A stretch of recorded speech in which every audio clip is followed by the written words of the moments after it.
Let's talk about this report on fracking that's out today. Very much an issue here in North Yorkshire, with companies hoping to extract shale gas in and around York and in Ryedale. But the report says the government is only making slow progress in establishing the fracking industry. It comes from the National Audit Office. Zaina Azitia is the audit manager. So our report does set out that progress has been much slower than government expected. In 2016, it thought that up to 20 wells would be fracked by mid-2020s. To date, only 3 have been fracked, and there's a wide variety of reasons why that's the case.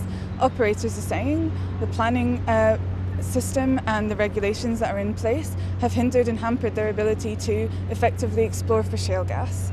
Government thinks that this is due in part to low public acceptance for the industry. Our report sets out that the latest government survey shows that support for shale gas is as low as 12%. That is much less than for other forms of energy generation, be that renewables or nuclear. So the reasons are wide and varied. Let's talk to David Davis now from Anti-fracking campaign group Frack Free Ryedale. And good evening, Mr. Davis.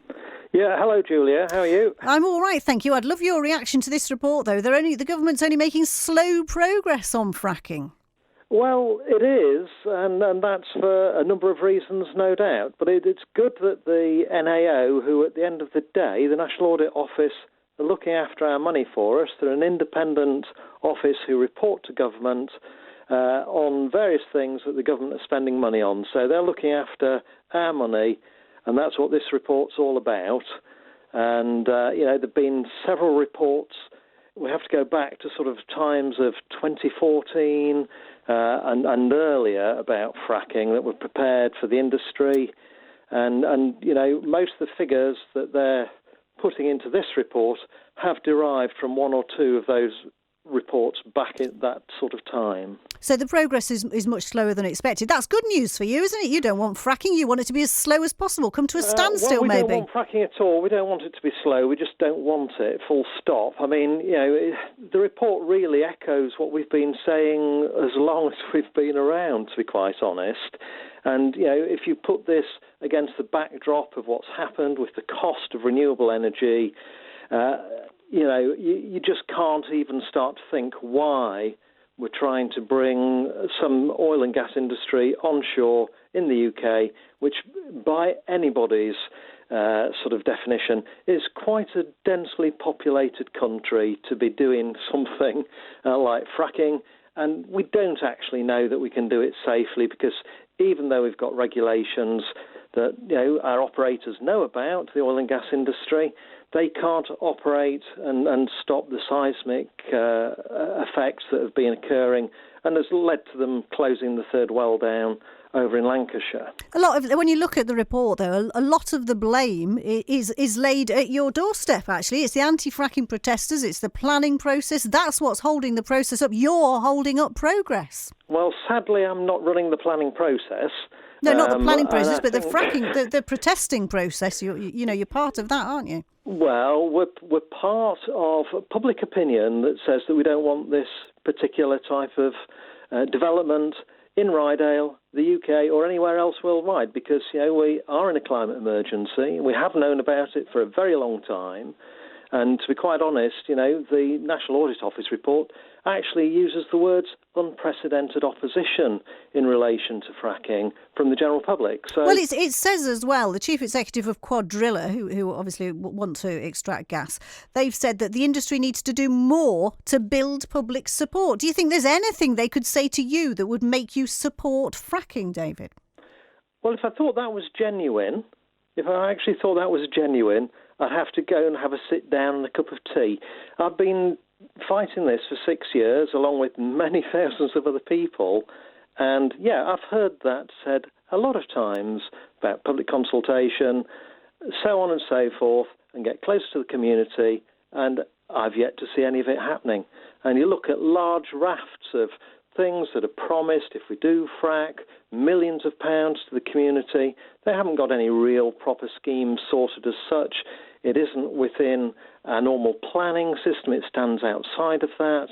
So, I'm sceptical. Well, it sounds like the answer to that is no. There's little anybody could do to convince you that fracking was a good idea. Well, I don't think there is. The facts are the facts. and you can't actually alter the facts. And the facts are that it is bad for our environment, full stop.